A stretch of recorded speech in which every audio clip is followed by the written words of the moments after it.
Hi guys, let's talk about what is the best diet. When you look at US News, they list the top two as the Mediterranean and DASH diet. That being said, I highly agree with them. Great diets. And they're both essentially same. They're low with fresh fruits and vegetables and lean protein. The DASH diet was designed for people with hypertension, so it really focuses on less sodium, whereas the Mediterranean has more fish and olive oil as centered in the diet, but both are great. I both highly recommend it. But I also recommend, very important, a healthy plate, and the Harvard Healthy Plate is one of the best ways to go. I want you to study this because foods don't work in isolation. They work best in combination. And when you break down the Harvard Healthy Plate, a quarter of it comes from protein. Healthy, lean proteins, about 100 to 150 calories worth of protein per meal. And I have a great picture here showing you what 100 calories of protein looks like. And this is a great chart showing you what 100 to 150 calories of protein looks like in terms of grams of protein. And you need about 15 to 20 grams at least per meal. Some people only need 20 to 30. So look at this chart. I have my favorite highlighted protein sources here on this chart. What's trending now is high protein diets. I can never recommend very high protein diets. It's something that is against what health coaches are allowed to preach and mentor because it's not healthy. Moderate to high protein diets have been shown to help with fat and weight loss. And I want you to have protein every meal, especially as you get older, your protein needs increase. But very high protein diets, not what I can recommend. 15 to 30% of your calories from protein, yes.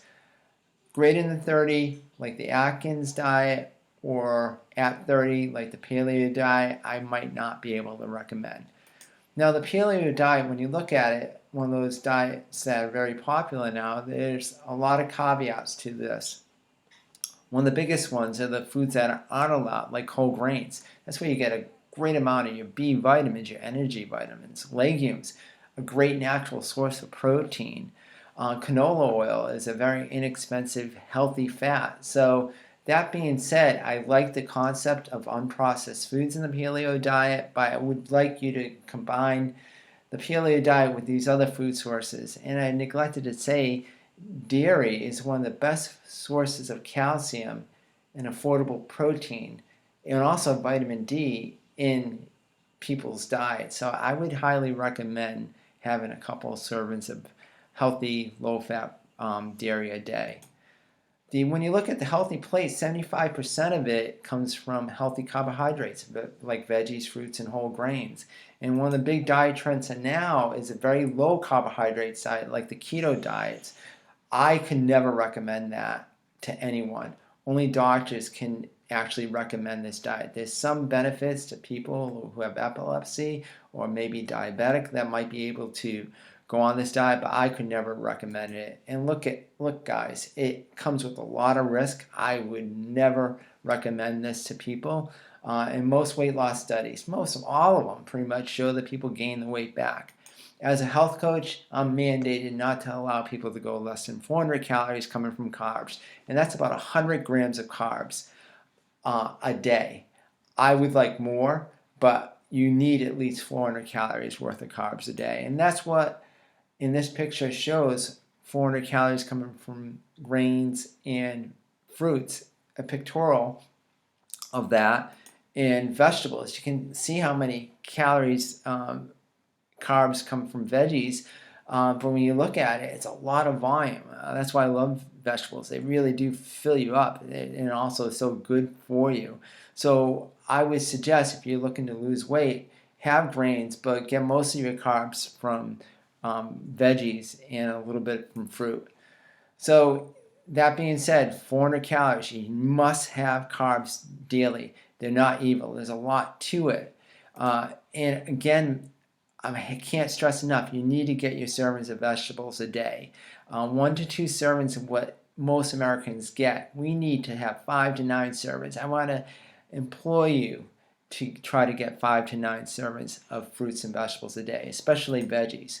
Oh, they're so beautiful. And this is what a serving of vegetables look like. And I want 5 to 9 of that. And it's easy to do once you get going and finding which ones you like and stick with it. Another little portion of the Harvard Healthy Plate, a little portion because in terms of size, but not in terms of importance, are healthy oils like olive oil, canola oil.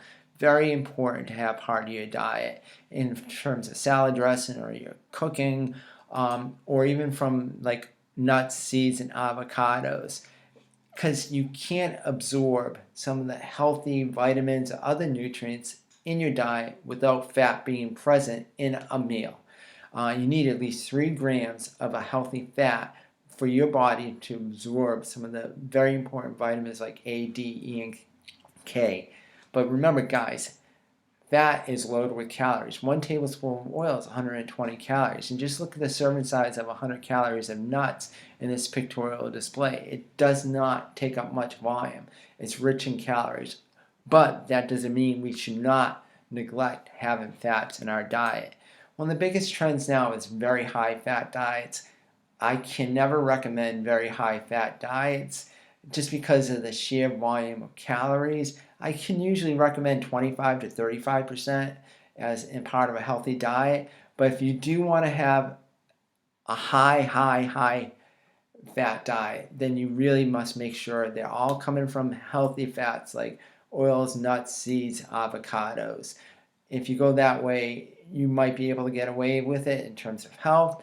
But just remember, they are low in calories and they might have you gain weight. So that being said, this is what your healthy plate should look like. I use a handprint to give you an idea of like the volume. This is a great way to portion control. So this is a portion I would suggest for like most people that are between 12 to 1600 calories. That's usually what the caloric range most females need. Men might need a little bit more. And this is how it looks like with the actual plate. I would actually want you to look over all my keys here. It's on my website. And lastly, there's a lot of questions about intermittent fasting. That's a yes or no on this. No, if you're pregnant, lactating, and child, if you're an athlete, if you're a high energy person and exercise a lot, I would say no. This is something that someone that is less active and they want to really kind of control their caloric intake, it might be good. If you've got a disease like diabetes, you might want to talk to your doctor before starting it. But if you have diabetes, it might cause a low blood sugar response, and we don't want that. So there's definitely some caveats here. And lastly, guys, don't forget your water. I have it at every meal. Just drink it constantly throughout the day. It's just very important. That can come from coffee and tea or just regularly drinking water. Go by the 8 ounce rule, or half your body weight in ounces is another rule, or drink so that you always have pale color urine. So let's go going on healthy eating, guys. I'm here to help mentor you. Send me your diets. We can work around and find the best strategy for what you like to eat and how you like to prepare your foods. I'm here to help you. Good luck.